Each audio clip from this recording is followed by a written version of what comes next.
Selanjutnya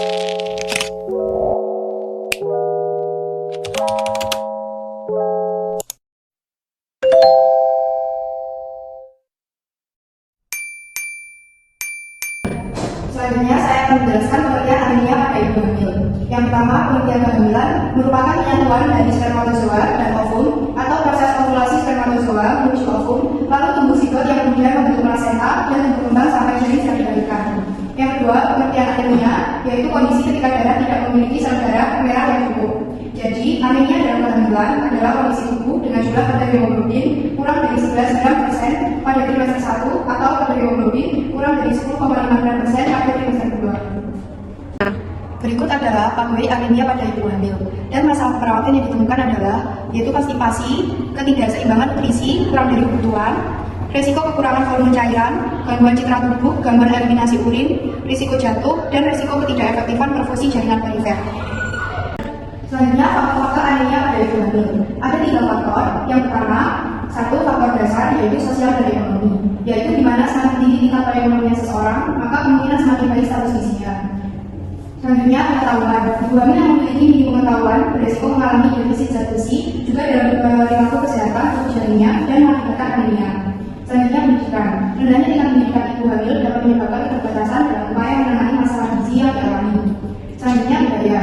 Contohnya, dalam satu budaya dilarang memakan makanan jenis tertentu untuk ibu hamil, contohnya tidak boleh makan ikan dan telur. 2. Faktor tidak langsung. Yang pertama, frekuensi antenatal care atau ANC. Pelayanan yang diberikan oleh perawat kepada ibu hamil selama kehamilan dengan pemantauan secara fisik, psikologis, dan perkembangan janin. Selanjutnya, yaitu kualitas ibu, yaitu frekuensi ibu pernah melahirkan anak hidup atau mati, dan semakin sering wanita mengalami kehamilan dan melahirkan dalam jarak dekat, maka semakin banyak kehilangan zat besi. Selanjutnya, umur ibu. Wanita hamil dengan umur di atas 35 tahun rentan mengalami anemia, hal ini menyebabkan daya tahan tubuh menurun. Selanjutnya, hubungan suami. Hubungan suami pada ibu hamil sangat membantu untuk menemukan alternatif bagi penyelesaian masalah. Misal, suami memberikan informasi tentang kesehatan istrinya yang sedang hamil. Yang ketiga, faktor langsung. Yang pertama, pola konsumsi, yaitu pola konsumsi yang rendah zat besi akan menghambat absorpsi zat besi. Selanjutnya, infeksi. Beberapa infeksi menyebabkan anemia, contohnya TBC, malaria, dan cacingan.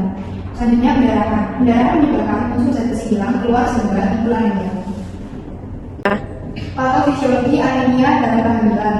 Adanya pengenceran darah pada ibu hamil dengan peningkatan volume plasma 20% sampai 40%, peningkatan sel darah merah 18% sampai 30%, dan hemoglobin 19% pada kehamilan 10 minggu dan maksimum 24 minggu atau trimester kedua dan terus meningkat hingga trimester ketiga. Kemudian muncullah keluhan pada ibu hamil berupa lemah, lesu, pusing, dan kurang tenaga. Selain itu, melalui pemeriksaan fisik ditemukan tanda-tanda pada wajah di kelopak mata, bibir, kuku tampak pucat.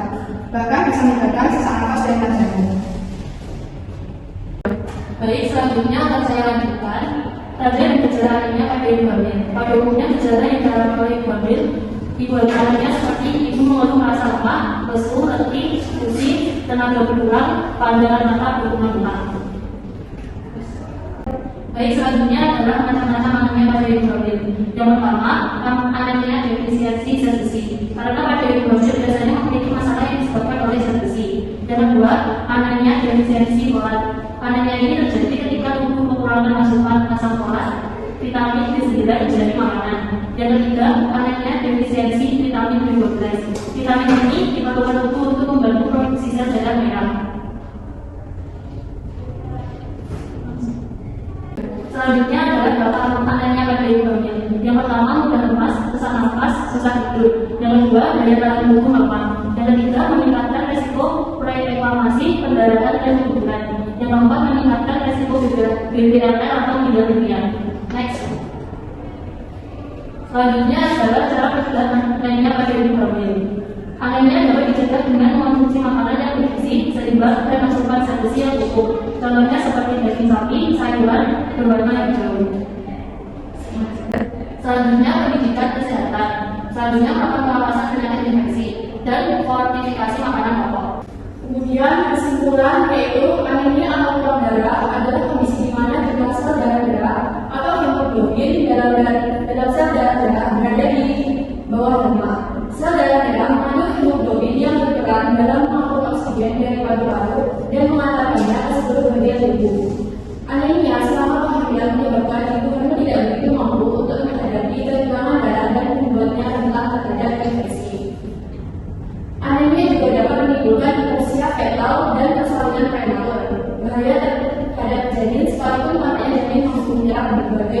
dari ibunya. Next. Pasukan peperangan anak itu ngobrol dengan anaknya. Pengkajian A data pasien. Nama anaknya A, umur 25 tahun, alamat Jalan Mangga nomor 1 Kediri, pendidikan SMA, pekerjaan karyawan swasta, agama Islam, nomor NPM 0133. Data penanggung jawab, nama Tuan P, umur 28 tahun, alamat Jalan Mangga nomor 1 Kediri, pendidikan SMK, pekerjaan karyawan swasta, agama Islam. Riwayat kesehatan. Keluhan utama, klien mengatakan rasa pusing seperti bergoyang setiap bangun tidur, ubah posisi dari duduk ke berdiri dan mau tidur. Riwayat penyakit sekarang, klien mengatakan ini adalah kehamilan anak kedua dan tidak direncanakan karena tidak menggunakan KB dengan KPHT 3 Mei 2021 dan KPA 10 Desember 2022. Selama kehamilan kedua, klien melakukan AKDC sebanyak 3 kali di rumah sakit, juga di puskesmas dan melakukan USG pada usia 8 minggu dengan keluhan pusing, mual, dan bengkak. Riwayat penyakit lalu, klien mengatakan pada usia remaja sudah mengalami riwayat tekanan darah rendah. Riwayat penyakit keluarga, klien mengatakan tidak punya riwayat penyakit di keluarganya. Diagnosa perawatan. 1. Perfungsi peritoneal tidak efektif berhubungan dengan penurunan konsentrasi hemoglobin. 2. Intoleransi aktivitas berhubungan dengan transport O2 tidak terpenuhi. 3. Fase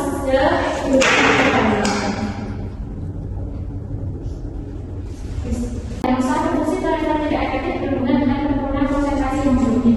Tujuan dan kriteria hasil. Setelah dilakukan pemeriksaan hasil perawatan selama pada pertemuan dilakukan satu populasi membaik. Kriteria hasil 1. Pucat menurun, 2. Aparat ini menurun, 3. Ketiga menurun, 4. Tekanan darah sistolik membaik, 5. Tekanan darah diastolik membaik, 6. Tekanan nafsu membaik. Intervensi manajemen sensasi perikon, pemantauan hasil laboratorium, rumah perawat tanda kenal. 1.1. Periksa perbedaan sensasi tajam atau gugur. 1.2. Periksa perbedaan sensasi panas atau dingin. 1.3. Monitor perputaran kulit. 1.4. Identifikasi pemeriksaan laboratorium yang diperlukan. 1.5. Monitor hasil laboratorium yang diperlukan. 1.6. Interpretasikan hasil pemeriksaan laboratorium. 1.7. Monitor tekanan darah. 1.8. Monitor nadi frekuensi kekuatan irama. 1.9. Dokumentasi hasil pemantauan. Next.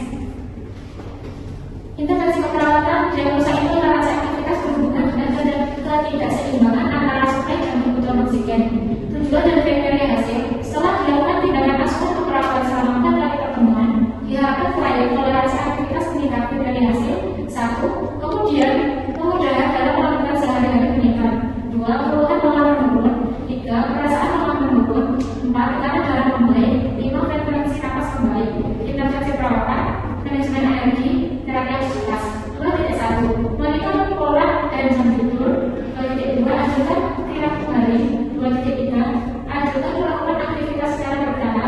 2.4. Identifikasi kemampuan berpartisipasi dalam aktivitas tertentu. 2.5. Monitor respon emosional, fisik, sosial, dan spiritual pada aktivitas. 2.6. Fasilitasi memilih aktivitas dan menetapkan tujuan aktivitas yang konsisten sesuai kemampuan fisik, psikologis, dan sosial. 2.7. Libatkan keluarga dalam aktivitas jika perlu. 2.8. Ajukan keluarga untuk kembali penguatan positif atas partisipasi dalam aktivitas. Next. Intervensi keperawatan. Diagnosa pneumonia berhubungan dengan kehamilan. Tujuan dari kriteria hasil. Setelah dilakukan tindakan asal perawatan selama 6 kali pertemuan, diharapkan tingkat usia menurun dan jam pembuangan atau meningkat. Kriteria hasil. 1. Keluhan mual menurun.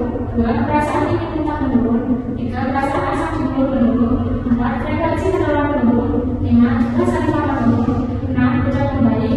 7. Kemampuan mengenali gejala penyebab meningkat. 8. Kemampuan melakukan tindakan untuk mengontrol atau bukan meningkat. 9. Menghindari faktor penyebab kemunculan meningkat. Intervensi manajemen mual, manajemen hutang. 3.1. Identifikasi pengalaman mual. 3.2. Identifikasi dampak mual terhadap kualitas hidup, aktivitas kinerja lalu jawab pada jenitor. 3.3. Identifikasi faktor penyebab mual dan kronis mengobati dan prosedur. 3.4. Monitor mual, misal frekuensi durasi dan keparahan. 3.5. Monitor asupan nutrisi dan kalori. 3.6. Mengendalikan faktor lingkungan penyebab mual, misal bau tidak sedap, suara dan masalah visual yang tidak menyenangkan. 3.7. Ajukan istirahat dan tidur yang cukup. 3.8. Ajarkan penggunaan teknik farmakologis untuk kelelahan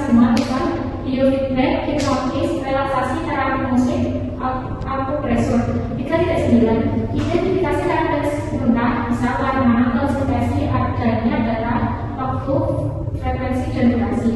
3.10 identifikasi faktor penyebab bangunan, misal pengobatan dan prosedur. 3.11 kontrol faktor lingkungan penyebab bangunan. 3.12 anjurkan memperbanyak istirahat. 3.3 anjurkan penggunaan teknik non farmakologis untuk mengatasi bangunan, misal biofeedback, hipnotis, relaksasi, terapi musik, atau akupuntur. Pemaparan materi yang sudah membuka, apakah ada pertanyaan? Baik, silakan. Bagaimana pencegahan dan pengobatan anemia pada ibu hamil yang mengalami anemia? Baik, apakah ada pertanyaan lagi? Ya, silakan. Bagaimana penanganan risiko dari babi yang mengalami anemia? Baik, untuk pertanyaannya akan kami jawab.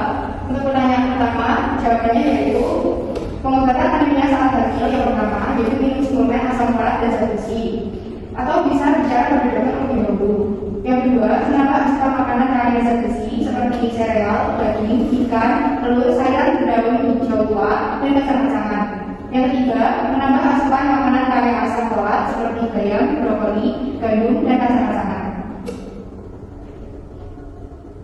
Dan yang kedua, jawabannya adalah penanganan anemia sedang pada ibu hamil adalah memberikan terapi vitamin B kom 3x1, V 300 mg 1 kali 1, vitamin C 250 mg 3 kali 1, zat besi 120 mg, dan asam folat oral 500 mg 1 kali 1. Apakah ada pertanyaan lagi? Tidak. Jika tidak ada, pemaparan materi dari kami sudah selesai. Jika ada salah kata, kami mohon maaf. Wassalamualaikum warahmatullahi wabarakatuh.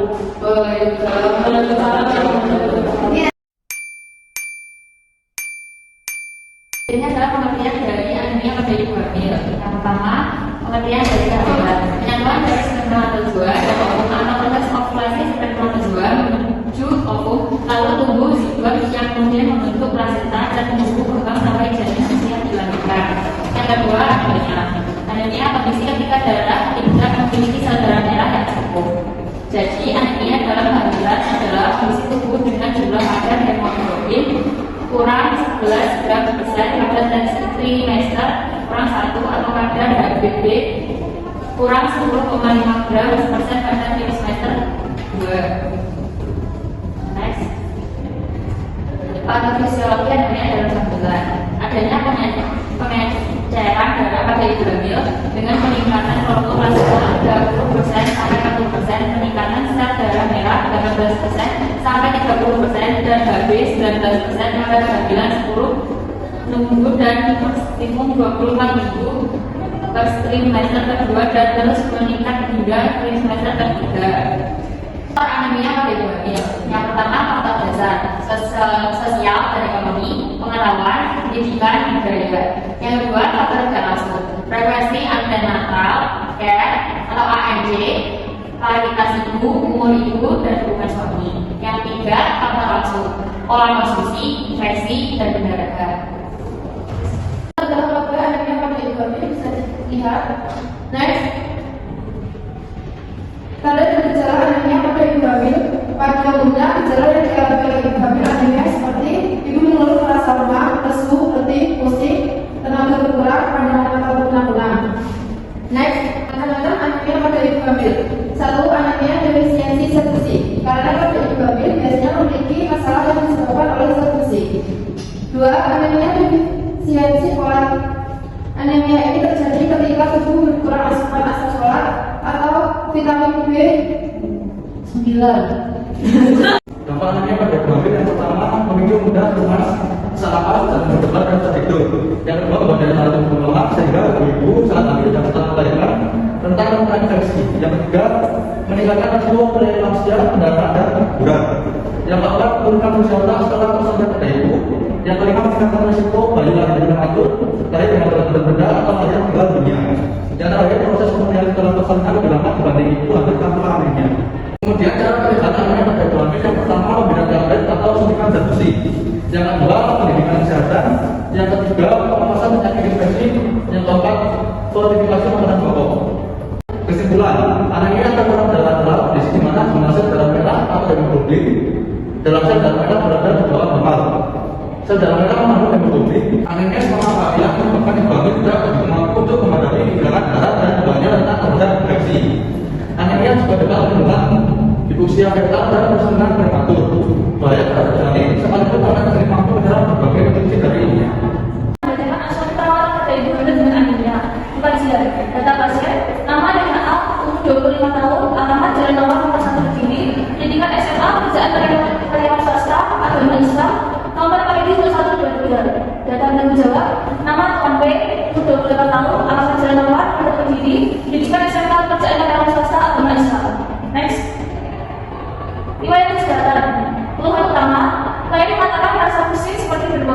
bangun tidur, mengubah posisi dari duduk berdiri. Yang kedua, riwayat penyakit sekarang. Baik mengatakan ini adalah karena anak kedua dan tidak direncanakan karena tidak menggunakan KP dengan KPHT 3 Mei 2021 dan KPA 10 Desember 2022. Selama kehamilan kedua, Roy melakukan AMC sebanyak 3 kali di rumah sakit, juga puskesmas dan melakukan OST pada usia 8 minggu dengan keluar kursi temuan dan muntah. Riwayat penyakit lalu. Roy mengatakan pada usia remaja sudah mengalami riwayat tekanan darah rendah. Riwayat penyakit keluarga, Roy mengatakan tidak punya riwayat penyakit di keluarga. Next. Selanjutnya diagnosa perawatan. Yang pertama, konsumsi balita tidak efektif berhubungan dengan penurunan konsentrasi hemoglobin. Yang kedua, intoleransi aktivitas berhubungan dengan transport O2 tidak terpenuhi. Yang ketiga, nausea berhubungan dengan kehamilan. Ya, pemaparan dari kami mungkin ada di mana? Ya, silakan. Apa dampak anaknya pada saat persalinan? Baik, saya akan menjawab pertanyaan dari namanya. Akibat anemia dapat terjadi gangguan dalam bentuk abortus, kematian, intrauterin, persalinan prematurnya, berat badan lahir rendah, kelahiran dengan anemia dapat terjadi karena bawaan. Bayi yang mendapatkan infeksi sampai kematian barental dan inteligensi rendah. Baik, sekian presentasi dari kami. Apabila ada kesalahan, maaf. Wassalamualaikum warahmatullahi wabarakatuh. Waalaikumsalam.